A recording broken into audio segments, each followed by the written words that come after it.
की दाल में एक हड्डी नजर आ गई। तो बोले हड्डी कैसे आई? बोले भैया वहीं बगल में मांस बनता है। अब एक ही रसोई में वो लोग मांस भी बनाते हैं, उसी बर्तन से मांस बना के दे दिया, फिर उसी में दाल तुम्हें फ्राई करके दे दी, तो थोड़ी बहुत हड्डी वड्डी रह गई। और तुम बोल रहे हो हम तो शाकाहारी खा के आए हैं।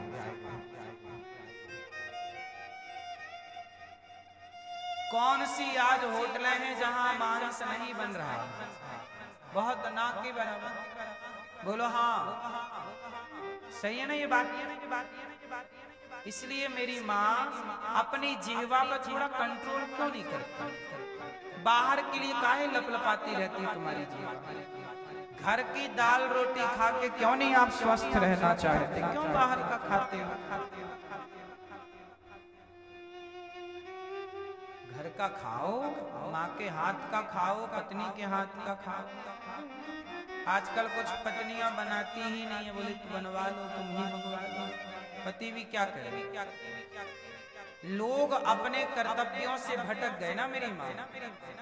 स्त्री जब तक गृहिणी बनकर के सुंदर सुंदर व्यंजन भोजन बनाती थी, तब इस देश में शिवाजी, महाराणा प्रताप, विवेकानंद, तुलसीदास, सूरदास, रैदास जैसे महान लोग पैदा होते थे।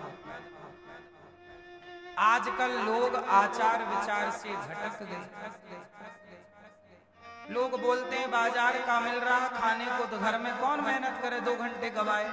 अब कुछ माता ये कहती है कि अब जब बाजार में बना बनाए मिल रहा है तो हम घर में 2 घंटे क्यों वेस्ट करें? अब जब आपको सही समझना नहीं है तो इस बात का फिर कोई उत्तर नहीं। इसलिए ये बात भीष्म पितामह कह रहे हैं कि मैंने गलत अन्न खाया, मेरी बुद्धि भ्रष्ट हो गई। इसलिए आप लोगों से प्रार्थना करता हूँ, आज के लड़के लड़कियां कम उम्र में, आपको पता है एक सर्वे आया है, कहो तो बता दूं, आज के लड़के और आज की लड़कियां समय के पहले जवान हो रहे हैं। पता है आपको? पहले से आज स्त्रियों को, लड़कियों को जो पीरियड होता है, टाइम होता है, वो पहले की अपेक्षा अब जल्दी आने लग गए हैं। लड़की को पहले यदि 14 साल में, 15 साल में ये टाइम आता था या 13 में आता था, तो अब 1 साल पीछे हो गया। पता है आपको ये सर्वे क्यों हो गया? खान पान बदल गया। पहले का सात्विक खान पान था, आज समय के पहले लोग जवान हो रहे। पहले के लोगों को ना इतनी उत्तेजना थी ही नहीं। पहले के लोग लिविन में इसलिए नहीं रहते थे क्योंकि लिविन की जरूरत ही नहीं पड़ती थी, सीधा विवाह करते थे। आजकल विवाह के पहले उनको शरीर इतना उत्तेजित हो जाता है कि जरूरत पड़ने लग जाती है। इसलिए कहता हूं कि खान पान भी इसमें प्रभावी है, रहन सहन, बाहर का वातावरण भी प्रभावित करता है व्यक्ति को। इसलिए कहता हूं कि अपने घर में शुद्ध चीजें बनाओ, अच्छी चीजें खाओ, लंबा स्वस्थ रहना है तो चलो। भीष्म पितामह ने कहा, हे प्रभु आज मैं आपसे कुछ कहना चाहता हूँ। क्या कहना है? बोले मेरी बेटी से विवाह करो। पितामह से भगवान ने हंसकर कहा, आप तो ब्रह्मचारी हो, आपकी कौन सी बेटी है? भीष्म पितामह की बेटी का नाम क्या था? क्या नाम था भीष्म पितामह की बेटी? क्यों मैया? भीष्म पितामह का विवाह हुआ था? उत्तर दो जोर से। मैया नहीं हुआ। भीष्म पितामह अखंड ब्रह्मचारी हैं। अब सोचिए, हमारे भीष्म पितामह जी सारी जिंदगी ब्रह्मचारी रह सकते हैं, तो आज के लड़का लड़की शादी के पहले तक ब्रह्मचारी नहीं रह सकते? शादी के पहले तक रह लो भैया, शादी के बाद फिर रहो गृहस्थ। हमारे यहाँ ये शिक्षाएं ही तो हैं। भीष्म पितामह रह रहे हैं ब्रह्मचारी, पूरी जिंदगी गुजार दी, कोई कलंक नहीं लगा माथे पर। बोलो हाँ। भीष्म पितामह की बेटी का नाम क्या है? भीष्म पितामह ने तो विवाह ही नहीं किया, फिर बेटी का सवाल क्या? तो बेटी का अर्थ है, वो कहते हैं कि ये जो हमारी बुद्धि है, हमारी क्या है? आपकी क्या है? बुद्धि स्त्रीलिंग है। बुद्धि कौन सा लिंग है? स्त्रीलिंग है। तो कहा कि हमारी बुद्धि बेटी की तरह है। हे प्रभु, हमारी इस बुद्धि को हे कृष्ण आप स्वीकार कर लीजिए। हमारी बुद्धि को आप स्वीकार कर लेंगे तो सदा हमारी बुद्धि आपके चरणों में लगी रहेगी। अर्थात स्वीकार कर लीजिए, ग्रहण कर लीजिए, यही भाव। तो पितामह भीष्म ने बुद्धि दे दी। इति मतिरूप कल्पिता वितृष्णा। कैसी बुद्धि है हमारी? वितृष्णा, कोई तृष्णा। बुद्धि भगवान कैसी स्वीकार करते हैं? जहां कोई कामना ना हो,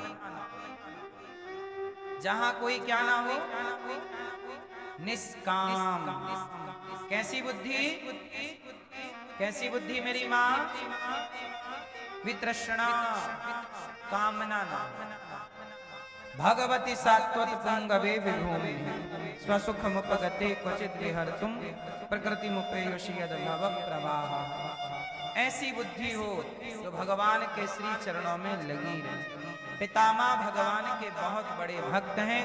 पितामह की परम सदगति हुई और भगवान द्वारिका गए, जहां भगवान का द्वारिका में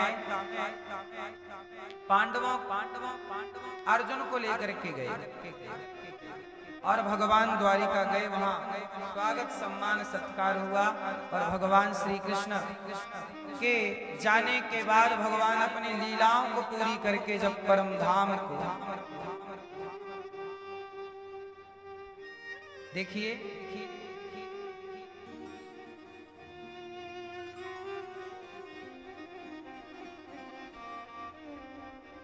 भगवान श्री कृष्ण के जाते ही कलयुग आ गया। लीला पूरी करके जब भगवान भगवत धाम को चले गए, पांडव लोगों को पता चला, स्वर्गारोहण के लिए चले गए। कुंती बुआ ने प्राण त्याग दिए और इस कलयुग के प्रथम राजा बने परीक्षित। जब भगवान अपनी संपूर्ण लीला पूरी करके चले गए, धृतराष्ट्र गांधारी का भी अनशन करा के सदगति करा दी। जब भगवान श्री कृष्ण परम धाम को चले गए, धर्मराज युधिष्ठिर ने कहा कि हे अर्जुन, कृष्ण कुशल से तो हैं। जब भगवान द्वारिका से लीला पूरी करके गए और भगवान की पत्नियों को लेकर अर्जुन आ रहे थे, तो रास्ते में छल इनको भीलों ने पराजित कर दिया। तब अर्जुन ने कहा, वंचितो हम महाराज हरिणा बंधुरूपिणा। हे प्रभु, हमें कृष्ण ने हमें ठग लिया। मेरे जिस प्रबल पराक्रम से बड़े बड़े देवता भी आश्चर्य में डूब जाते थे, कृष्ण ने वो सब कुछ छीन लिया और कृष्ण ही हमें छोड़कर चले गए। अब हम जीकर क्या करें? सोचिए, पांडव ऐसे थे कि कृष्ण गए तो उनके वियोग में वो भी चल बसे। भगवान के बिना कुंती हुआ नहीं रही। जीना है तो भगवान के लिए, वरना किसके लिए जीना है? हम जी के भी क्या पा रहे हैं? बताओ मेरी माँ, आप लोग जी जी के क्या पा रहे हैं? क्या मिल रहा है? इसलिए कहता हूँ, भगवान को पा गए तो सब कुछ पाना ठीक है। वो सब कुछ पा लिया, भगवान को ही नहीं पाया, तो पाए रहो सब। क्या करोगे वो पाके? रावण सब कुछ पा गया पर राम को नहीं पा सका, और विभीषण ने कुछ नहीं पाया, राम को पा गया तो सब कुछ पा गया। देखो, रावण ने सब कुछ पाया, ज्ञान पाया, धन पाया, सब कुछ तो पाया, सुंदर पत्नी पाई, सुंदर परिवार पाया, पर राम को नहीं पाया। और विभीषण के पास कुछ नहीं था। राम को पा गए तो सब कुछ मिल गया। यही है, आप सब कुछ कर लो, पा लो, पर जिसको पाना है वो ही नहीं पाएगा। ट्रेन में डिब्बा ज्यादा होते हैं कि इंजन? ट्रेन में क्या ज्यादा है? डिब्बे ज्यादा। इंजन तो एक या दो ही है। बोलो हाँ, एक ही इंजन है, आप ये मान के चलो। डिब्बे बहुत सारे हैं। अब आपकी ट्रेन में डिब्बे तो हैं, आप सीट पे जाके बैठ गए, पर उसमें इंजन ही नहीं, तो बैठे रहो डिब्बे। पहुंचे वो ट्रेन कहाँ पहुंचती है? ऐसे ही है संसार की हर उपलब्धि, बेटा बेटी धन दौलत, ये सब डिब्बा। आपने क्या पाया? डिब्बा पाया, लेकिन डिब्बा पाए पर इंजन को पाया ही नहीं, तो इंजन मिला ही नहीं, भगवान को पाए ही नहीं, तो सब कुछ पाना बेकार है। बैठे रहो डिब्बा में। पांचवा